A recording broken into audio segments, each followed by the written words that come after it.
Terkait kritik Megawati soal penguasa seperti zaman Orde Baru, kita bergabung dengan juru bicara tim pemenangan nasional Ganjar Mahfud, Deddy Sitorus, staf sus Mensesnek Valdo Maldini, serta peneliti Pusat Riset dan Politik BRIN Firman Nur. Selamat sore Bapak-Bapak, terima kasih sudah bergabung bersama kami di Kompas Petang. Selamat sore. Baik, kita akan ke Pak Deddy terlebih dahulu. Bang Deddy, ini pernyataan Bu Mega ini spesifikasi ditujukan ke pemerintahan Pak Jokowi, seperti itu?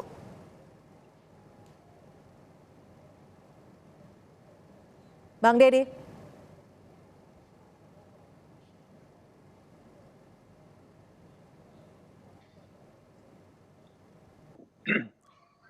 Baik, saya akan ke Bang Deddy Sitorus. Bang Deddy, ini pernyataan Bu Mega ditujukan spesifikasikah ke pemerintahan Pak Jokowi atau seperti apa? Ya, saya kira pemerintah itu kan tidak tunggal ya. Pemerintah terdiri dari banyak elemen-elemen kekuasaan, lembaga-lembaga negara, lembaga-lembaga pemerintahan yang semuanya menyatu di bawah sesuatu kekuasaan tunggal, yaitu kekuasaan eksekutif. Kenapa begitu? Karena kita adalah negara presidensial, ya. Jadi salah satu ciri negara yang presidensial itu ya kekuasaan mutlak ada di tangan presiden gitu. Kalau ditanya apakah kritik itu kepada seseorang, saya kira tidak serendah itu. Ibu Mega menunjuk pada praktek penyelenggaraan kekuasaan, ya, praktek penyelenggaraan kekuasaan yang cenderung seperti yang terjadi pada era Orde Baru. Apa itu contohnya? Contohnya misalnya pembungkaman kebebasan berbicara. Ada, ya, bukan tidak ada. Ambil contoh mahasiswa UI, ya, ketua BEM itu yang hingga ada aparat yang mendatangi rumahnya, ibunya, HP-nya dihack. Bang Deddy, secara garis besar jika bisa disimpulkan, poin-poin mana sih yang menunjukkan bahwa kekuasaan saat ini itu seperti era Orde Baru? Loh, saya kan sedang menjelaskan, Mbak. Yang pertama tadi kan pembungkaman kebebasan berbicara. Tadi saya sampaikan anak mahasiswa UI dibungkam, ya, keluarganya diancam gitu ya. Ada anak perempuan yang memprotes mempertanyakan baliho yang masif di mana-mana juga mendapat ancaman. Ada wartawan yang mendapat WA dan telepon, ya, banyak yang mengadu kepada kami. Itu contohnya. Kantor partai politik yang merupakan lembaga resmi, ya, yang sedang tidak melakukan aktivitas yang mengumpulkan massa atau yang bisa mengganggu ketertiban didatangin oleh polisi, ya. Ada pengerahan aparatur pemerintah desa secara masif di mana-mana. Itu kan semua tanda-tanda ciri-ciri. Lalu kalau kita mau merujuk ke belakang lagi, sudah berapa banyak orang yang masuk penjara, ya, quote and quote, yang berseberangan atau memberikan kritik, ya, walaupun dengan landasan ITE, ya, hukum ITE misalnya begitu. Tetapi ya itu sudah banyak terjadi gitu. Dan yang paling membuat miris itu kan ketika semakin nyata dan vulgar bagaimana instrumen-instrumen negara itu bergerak. Mulai dari membegal Mahkamah Konstitusi, kita tahu operasi besar di sana, ini bosnya Valdo tahu nih kalau dia mau jujur, disumpah di atas kitab suci, bagaimana proses yang terjadi di MK itu, sehingga keluar putusan nomor 90 yang mencederai demokrasi itu. Bagaimana partai-partai politik dikonsolidasikan dari awal. Baik. Semua patuh dan taat pada presiden, kekuasaan terpusat pada tangan presiden. Sehingga dua koalisi partai politik itu adalah atas dasar perintah presiden. Dan itu diakui oleh mereka. Oke, saya akan ke Mas Valdo. Bagaimana tanggapan Anda soal kritikan Mega terkait penguasa seperti Orde Baru, Mas Valdo? Ya, makasih Mbak Cynthia. Salam hormat Bang Deddy, Bang Firman juga. Yang pasti kita menghormati Bu Mega, itu pasti. Beliau adalah tokoh bangsa, seorang nasionalis yang pernah menjabat jadi presiden, bahkan kita menyebutnya Ibu Presiden kelima, putri dari proklamator Pak Karno, Ibu Fatmawati, Mbak Puan juga, Ketua DPR, nah kurangnya apa lagi gitu. Jadi pastilah kita hormati, apalagi partainya partai besar, menguasai Republik 10 tahun, jadi yang saya kira itu harus diralat itu, Valdo.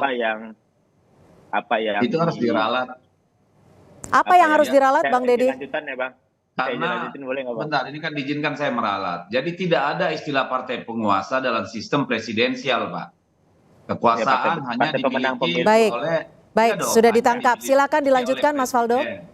Gitu loh. Ya, jadi saya rasa apa ya, kita kan melihat apa yang dikatakan Bu Mega ini sebagai seorang ibu yang mengingatkan anak-anaknya, ngasih wejangan, kamu jangan sembarangan kalau memegang amanah untuk orang banyak, itu nggak baik, nanti kamu kualat gitu. Jadi kira-kira kalau ibu bicara ya, ibu kita jawab menanggapi hal ini. Jadi restu ibu itu pasti paling utama lah gitu. Kalau nggak dapat restu itu bahaya.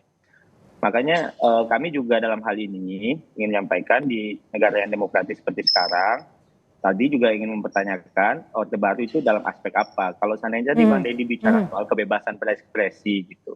Sebenarnya sih ya kita sama-sama tahu gitu bahwa masih banyak orang-orang yang dalam tanda kutip ya bisa berbicara, bisa berekspresi, tidak bermasalah Bang Deddy. Bahkan Bang Deddy juga pasti tahu lah gitu bahwa Presiden juga punya keresahan yang sama, mendorong restoratif justice.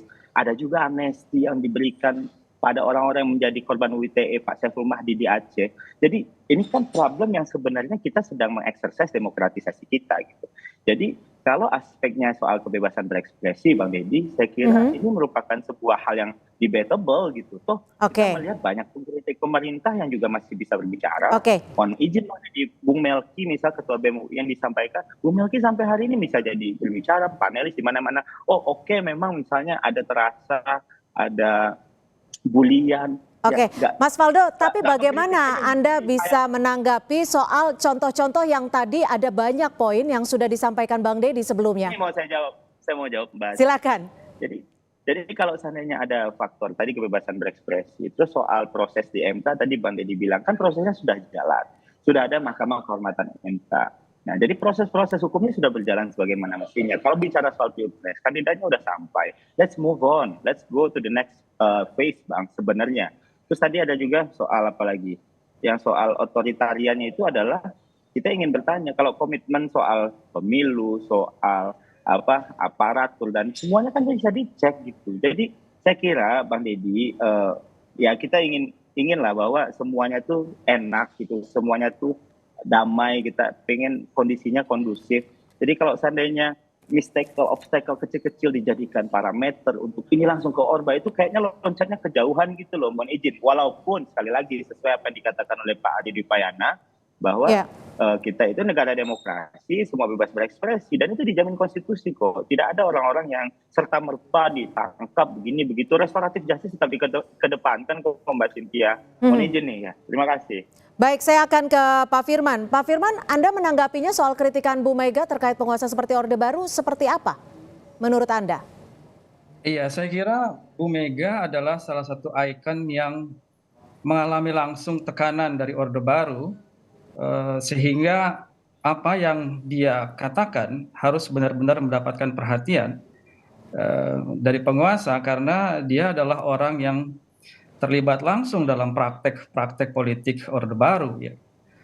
Dan yang dia rasakan adalah juga bagaimana sebagai seorang pimpinan partai tentu memiliki perangkat hingga ke daerah-daerah di mana daerah-daerah itu memberikan aduan, memberikan curhat begitu ya terhadap apa yang terjadi di lapangan yang tidak terekspos mungkin yang kemudian dia rasakan ada kemiripan dengan Orde Baru dan in general Bu Mega adalah juga orang yang mengikuti perkembangan bagaimana ada upaya-upaya dari pemerintah, terutama Pak Jokowi, untuk mempertahankan kekuasaan, begitu ya. Saya kira Bu Mega adalah orang yang tahu persis apa yang terjadi dari upaya yang mulai dari cawe-cawe, ingin memperpanjang kekuasaan dan lain-lain hingga kemudian ada proses nepotisme di dalam menggolkan keputusan MK yang kita sudah tahu hasilnya adalah kemudian naiknya Gibran sebagai cawapres.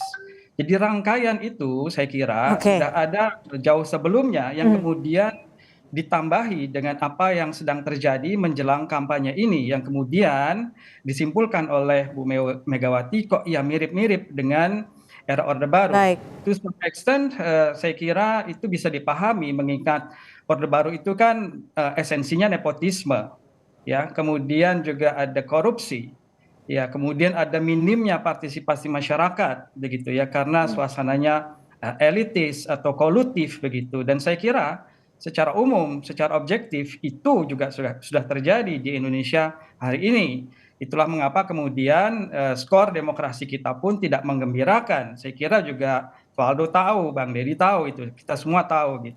Dan dalam hal ini mungkin tidak sedrastis Orde Baru, tapi untuk betul-betul bisa dibilang terlepas dari bayang-bayang Orde Baru pun ya tidak terlalu benar. Karena memang kita harapkan reformasi ini sebetulnya koreksi terhadap Orde Baru, tapi dalam banyak hal justru mempraktekkan apa juga yang juga telah dilakukan oleh Orde Baru. Saya kira demikian. Baik, Bang Deddy, lalu apa sih yang membuat Bu Mega melontarkan statement yang bisa dikatakan begitu keras saat ini, sekarang ini? Apakah ada komunikasi yang tidak terjalin dengan baik atau seperti apa? Tapi nanti dijawabnya selepas jeda, tetap bersama kami di Kompas Petang.